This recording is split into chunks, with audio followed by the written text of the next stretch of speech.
In this video I am going to look at a game I played last Tuesday in the second round of this year's Horsham Club Knockout. I had the white pieces and was up against Nick Warren. The opening of the game saw no surprises as Black chose his favourite accelerated dragon. e4, c5, knight f3. Now the traditional move order is knight c6, and after d4, c takes d4, knight takes d4, g6, we reach the starting position of the accelerated dragon. However, after knight c6, white often chooses bishop b5, which is the Rossolimo variation. This is a promising alternative to the open Sicilian. For this reason, my opponent preferred to play g6.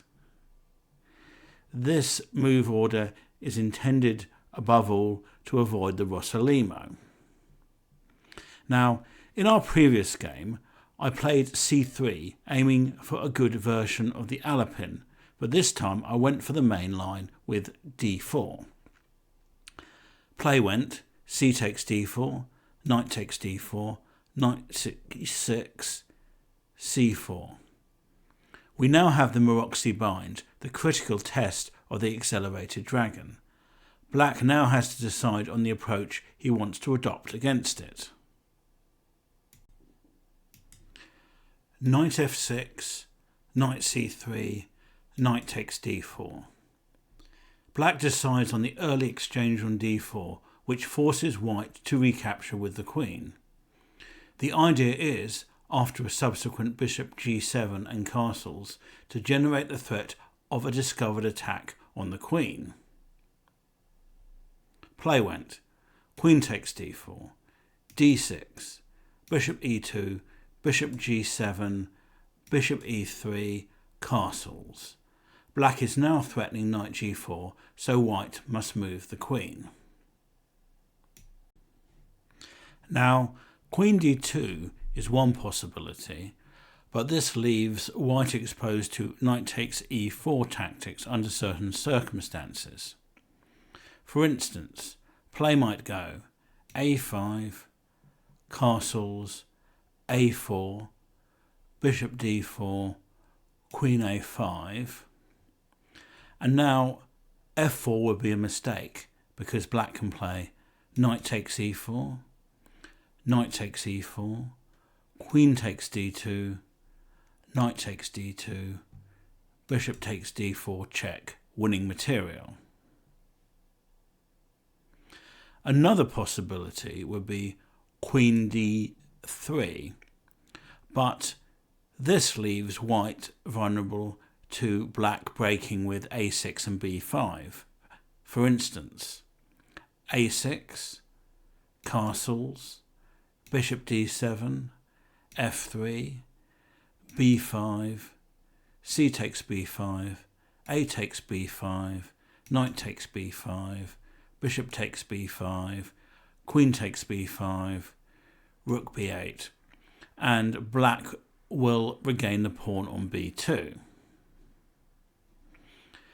For this reason, I decided to play a far less common move, queen d1, which avoids both of these pitfalls.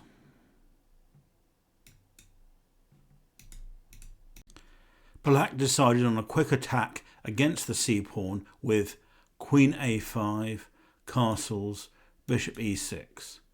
Black will now bring one of the rooks to c8, threatening bishop takes c4. White must decide what to do about this threat. Now, rook c1 is the most solid continuation, preparing b3 in response to either rook moving to c8. For instance, rook on f to c8, b3, or rook on a to c8, b3.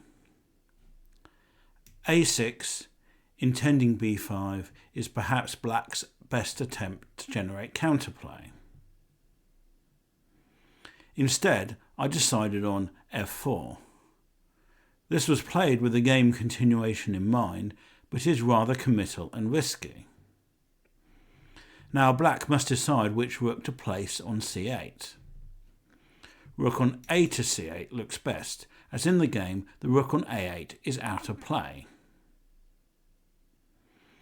Instead he chose rook on f to c8, but was surprised by my reply.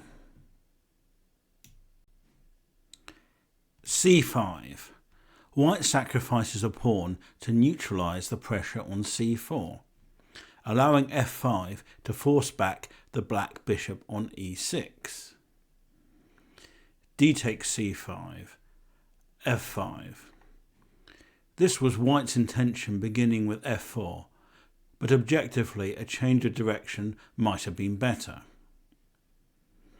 Queen c2 aims for long-term compensation rather than putting immediate pressure on black by forcing matters. The idea is that black's queen on a5 and rook on a8 are out of play. In any case, white chose f5. Now, bishop d7 is a bad mistake, as e5 wins a piece. Black's best response was to take on f5. G takes f5, e takes f5, bishop d7, when white is slower in building an attack compared to the game. For instance, queen e1 can be met with bishop c6 when white no longer has the knight d5 resource, as in the game. Queen g3 can be met by king h8 when white's hoped-for attack does not materialise. However, black played the tempting rook d8, but this pushes white's queen to a better square.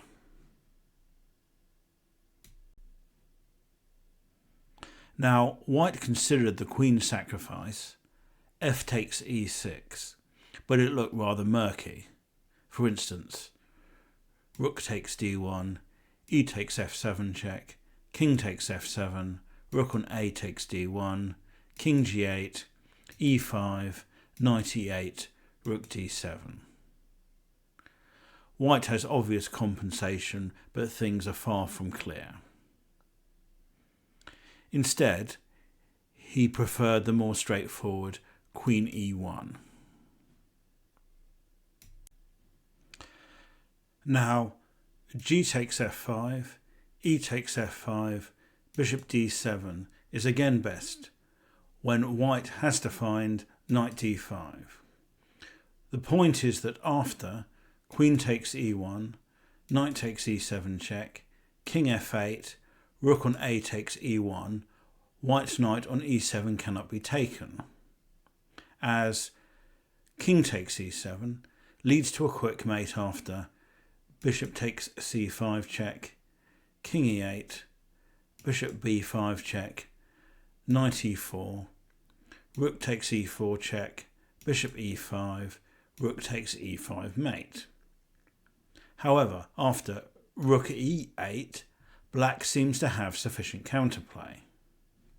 Bishop takes c5.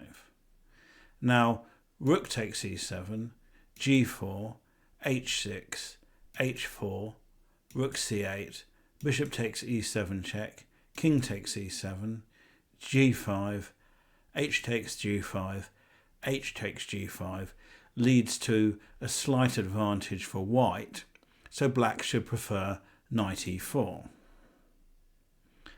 Bishop a3. And now rook takes e7, loses to bishop takes e7 check, king takes e7, bishop f3. So black should prefer bishop d4 check, king h1, and again rook takes e7, loses to bishop takes e7 check, king takes e7, bishop f3. So black should prefer knight f2 check, rook takes f2, bishop takes f2, rook d1, and Now rook takes e7 loses to f6, so black should prefer bishop a4 with equality.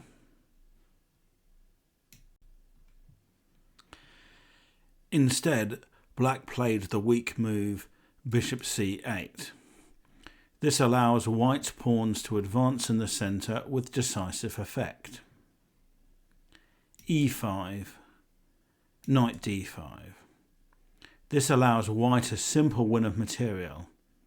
It was better to move the knight back, although white was still winning, albeit not as clearly. For instance, knight d7, e6, f takes e6, f takes g6, h takes g6, queen g3, or knight e8, f takes g6, h takes g6, bishop c4. After knight d5, play continued, knight takes d5. Now black blundered with rook takes d5. He had overlooked the discovered attack on his queen. However, even after the better queen takes e1, black is still in big trouble, as knight takes e7 check, king f8, rook on a takes e1, king takes e7, f6 check wins a piece. After rook takes d5, queen takes a5, black resigned, as he now realised that he had blundered his queen.